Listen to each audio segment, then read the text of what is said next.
کہ جشن عید میلاد النبی بنانے کا جو رواج چلا ہے یہ 6 ہجری سے شروع ہوا ہے اور اس کا آغاز ایک عیسائی نے کیا ہے۔ جی ہاں، ہم آپ کے سامنے وہ فتویٰ پڑھ کر سناتے ہیں، آپ کو پوری بات سمجھ میں آ جائے گی۔ سوال کیا گیا، سوال نبی پاک صلی اللہ علیہ وسلم کے انتقال کی تاریخ کیا ہے اور ولادت یعنی پیدائش کی تاریخ کیا ہے، اور جشن عید میلاد النبی منانا چاہیے؟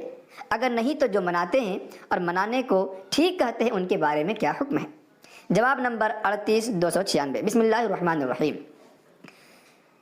ربیع الاول یوم وفات اور یوم ولادت دونوں ہیں، اور ایک روایت کے مطابق 8 ربیع الاول یوم ولادت ہے، واللہ اعلم۔ جشن میلاد النبی کی ایجاد سب سے پہلے ایک عیسائی نے سن 600 ہجری میں کی ہے۔ مسلمان جاہل اسی عیسائی کی آج پیروی کرتے ہوئے عید میلاد النبی مناتے ہیں۔ بسم اللہ الرحمن الرحیم۔ السلام علیکم ورحمۃ اللہ وبرکاتہ۔ دیوبندی امتیاز پالموی نے جس شخص کو عیسائی کہنے کی جرت کی ہے، اور دیوبندیوں نے بھی اپنے فتوے میں جنہیں عیسائی کہنے کی جرت کی ہے، وہ عظیم ہستی کون تھی؟ آئیے ہم آپ کو بتاتے ہیں۔ سلطان صلاح الدین ایوبی، جو کہ ہمارے اور آپ کے اور تمام مسلمانوں کے ہیرو ہیں، کیونکہ انہوں نے مسلمانوں کے قبلہ اول بیت المقدس کو آزاد کروایا تھا، جن کی فوج میں خود سیدنا غوث اعظم شیخ عبد القادر جیلانی رضی اللہ تعالیٰ عنہ کے مریدین اور خلفاء بھی شامل تھے۔ ان کے بہنوئی تھے ملک مظفر کوکبری، جنہیں دیوبندیوں نے عیسائی کہنے کی جرت کی ہے۔ آپ کو بتا دوں کہ یہ نہایت ہی نیک سیرت انسان، عادل اور سخی بادشاہ تھے، اور مورخین نے انہیں اپنی کتابوں میں جب درج کیا تو ان کی خوب تعریفیں کی ہیں۔ انہوں نے سلطان صلاح الدین ایوبی کے ساتھ کندھے سے کندھا ملا کر کئی جنگیں لڑی تھیں، اور یہ اسلام کا درد اپنے سینے میں رکھتے تھے، مسلمانوں کے خیر خواہ تھے۔ تو سلطان صلاح الدین ایوبی نے ان کی یہی ساری خوبیوں کو دیکھ کر اپنی بہن رابعہ بنت ایوب کا نکاح ان کے ساتھ کرا دیا تھا۔ تو یہی وہ عظیم ہستی ہیں کہ جن کو امتیاز پالموی نے اور دیوبندیوں نے عیسائی کہنے کی جرت تک کر ڈالی، کیونکہ امتیاز پالموی نے کسی کا نام نہیں لیا، صرف یہ کہا کہ وہ ایک عیسائی بادشاہ تھے۔ لیکن ہم آپ کو آئیے خود ان کے فتوے سے ہی دکھاتے ہیں کہ امتیاز پالموی اور دیوبندیوں کا یہ جو فتویٰ ہے، جس بادشاہ کو انہوں نے عیسائی کہا ہے، تو یہاں پر عیسائی کہنے سے ان کا اشارہ کس کی طرف ہے؟ آئیے ہم خود دیوبندیوں کے فتوے سے آپ کے سامنے پیش کرتے ہیں۔ دیوبندی اپنے فتوے میں لکھتے ہیں، اس بدعت کی ابتدا 604 ہجری میں ایک بے دین بادشاہ مظفر الدین کوکبری نے اپنی حکومت کو طول دینے، رعایا کو اپنی طرف مائل کرنے، اپنی عظمت ان کے دلوں میں بٹھانے اور دین سے لگاؤ کا تاثر دینے کے لیے کوئی دینی ڈھونگ رچانے کو بہترین حربہ خیال کیا۔ تو دیکھیں یہاں پر دیوبندیوں نے اپنے فتوے میں اس بادشاہ کا نام واضح کیا ہے کہ ان کا نام مظفر الدین کوکبری تھا، اور یہ بھی یاد رہے کہ دیوبندیوں نے انہیں بے دین کہا ہے، یعنی کہ جو شخص دین اور اسلام پر قائم نہ ہو اسے بے دین کہتے ہیں، دوسرے لفظوں میں اسے کافر بھی کہتے ہیں۔ اور کیونکہ یہاں پر بھی امتیاز پالموی نے انہیں عیسائی کہا ہے، تو ظاہر ہے کہ جو عیسائی ہوگا وہ مسلمان تو ہو نہیں سکتا۔ تو دیکھیں کہ دیوبندی اپنے مطلب کو ثابت کرنے کے لیے کس قدر گر گئے، اس قدر گر گئے کہ ایک نیک سیرت بادشاہ کو، عادل اور سخی بادشاہ کو بے دین بتا دیا، انہیں عیسائی بتا دیا، انہیں کافر بتا دیا۔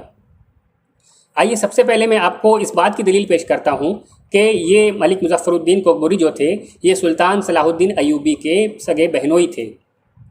علامہ ابن کثیر اپنی کتاب البدایہ والنہایہ میں جلد نمبر 13 صفحہ نمبر 140 پر ملک مظفر الدین کے بارے میں لکھتے ہیں، ان کی بیوی ربیعہ بنت ایوب نے کہا، یعنی کہ ملک مظفر الدین کی جو بیوی تھیں وہ رابعہ بنت ایوب تھیں، اور جنہوں نے بھی تاریخ پڑھا ہے انہیں معلوم ہوگا کہ رابعہ بنت ایوب کون تھیں۔ یہ سلطان صلاح الدین ایوبی کی اپنی سگی بہن تھی، اور ایوب جو تھے وہ سلطان صلاح الدین ایوبی کے باپ تھے۔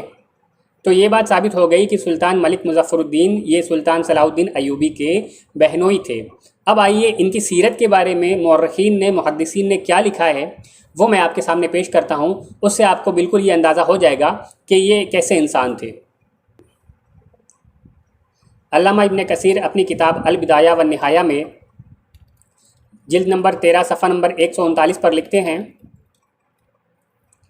میں کہتا ہوں شاہ اربیل ملک مظفر ابو سعید ایک سخی، عظیم سردار اور بزرگ بادشاہ تھے، جن کے کام بہت اچھے تھے، اور اس نے قاسیون کے دامن میں جامع مظفری تعمیر کرایا ان لوگوں نے برزہ کے پانی کو اس کی طرف لانے کا ارادہ کیا تو سلطان نے اس کام سے انہیں روک دیا، کیونکہ وہ مسلمانوں کے قبرستان کے پاس سے گزرے گا، اور وہ ربیع الاول میں میلاد شریف مناتے تھے اور اس کا ایک عظیم جلسہ کرتے تھے۔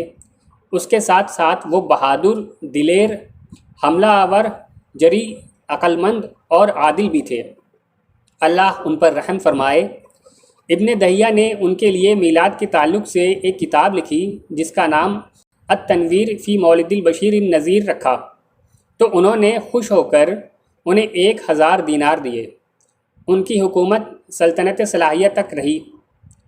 سبت ابن جوزی نے بیان کیا ہے کہ مظفر کے دسترخوان میلاد پر حاضر ہونے والے ایک شخص نے بیان کیا ہے کہ وہ اس بارے میں دسترخوان کو 5000 بھنے ہوئے سروں، 10,000 مرغیوں، 1,00,000 دودھ کے پیالوں اور حلوے کی 30,000 پلیٹوں سے بھر دیتا تھا۔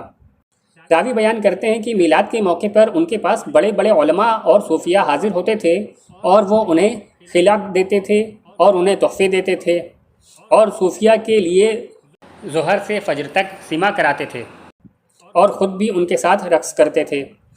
انہوں نے مسافروں کے لیے مسافر خانے بنوائے تھے، چاہے وہ کہیں سے بھی آئے ہوں اور کسی بھی صفت کے ہوں۔ وہ تمام قریب والوں کو خوب صدقات دیتے اور حرمین شریفین کے لیے خوب تحفے دیتے تھے۔ تو دیکھیں کہ علامہ ابن کثیر نے ملک مظفر الدین کی کتنی زبردست تعریف کی ہے، اور ان کے میلاد منانے کے عمل پر بھی ان کی کتنی تعریفیں کی ہیں کہ کس قدر وہ میلاد کا بڑا جشن مناتے تھے۔ اور یہ کوئی آج کے شخص نہیں ہیں کہ کوئی کہہ دے کہ یہ بریلوی تھے، بلکہ آج سے 800 سال پہلے کی یہ عظیم ہستی ہیں جن کی تعریف کر رہے ہیں محدثین، جن کے میلاد منانے کے جشن پر محدثین ان کی تعریف کر رہے ہیں۔ اور نہ صرف ان کے جشن کی بلکہ ان کی سیرت کی، ان کے کردار کی بھی خوب تعریف کی ہے علامہ ابن کثیر نے، اور اس سے بھی زیادہ بڑھ چڑھ کر تعریف کی ہے امام ذہبی نے۔ آئیے وہ بھی میں آپ کے سامنے پیش کرتا ہوں۔ امام ذہبی اپنی کتاب سیر اعلام النبلہ میں جلد نمبر 22 صفحہ نمبر 334 پر ان کے بارے میں لکھتے ہیں کہ وہ باوقار، بہادر اور رعب والے شخص تھے۔ پھر آگے لکھتے ہیں، وہ صدقہ و خیرات کرنے کو بہت پسند کرتے تھے، ہر روز بڑی مقدار میں روٹی تقسیم کرتے تھے، اور سال بھر میں بہت سے لوگوں کو کپڑے پہناتے اور انہیں 1 یا 2 دینار عطا کرتے تھے۔ انہوں نے معذوروں اور ضرورت مندوں کے لیے 4 اسپتال بنوائے تھے، جہاں وہ ہر پیر اور جمعرات کو جایا کرتے تھے۔ ہر مریض کا حال پوچھتے، ان کی دیکھ بھال کرتے، ان سے دوستانہ انداز میں گفتگو کرتے اور ہنسی مذاق بھی کرتے تھے۔ انہوں نے خواتین کے لیے ایک گھر بنایا، یتیموں کے لیے ایک الگ گھر بنایا، اور لاوارث بچوں کے لیے ایک الگ گھر بنایا، جہاں دائیوں کی خدمات بھی فراہم کی تھی۔ وہ اسپتال کے مریضوں کے پاس بھی جایا کرتے تھے۔ ان کے پاس ایک مہمان خانہ بھی تھا، جہاں ہر آنے والے کو ٹھہرایا جاتا تھا اور جو کچھ اس کے لیے مناسب ہوتا تھا وہ فراہم کیا جاتا تھا۔ انہوں نے شافعی اور حنفی مدارس بھی بنوائے تھے، جہاں دسترخوان بچھایا جاتا تھا اور وہ اکثر وہاں شرکت کرتے تھے۔ انہیں اس کے علاوہ کسی چیز میں لذت ہی محسوس نہیں ہوتی تھی، یعنی وہ اتنے زیادہ نیک سیرت انسان تھے کہ وہ انہی ساری چیزوں میں لذت محسوس کرتے تھے۔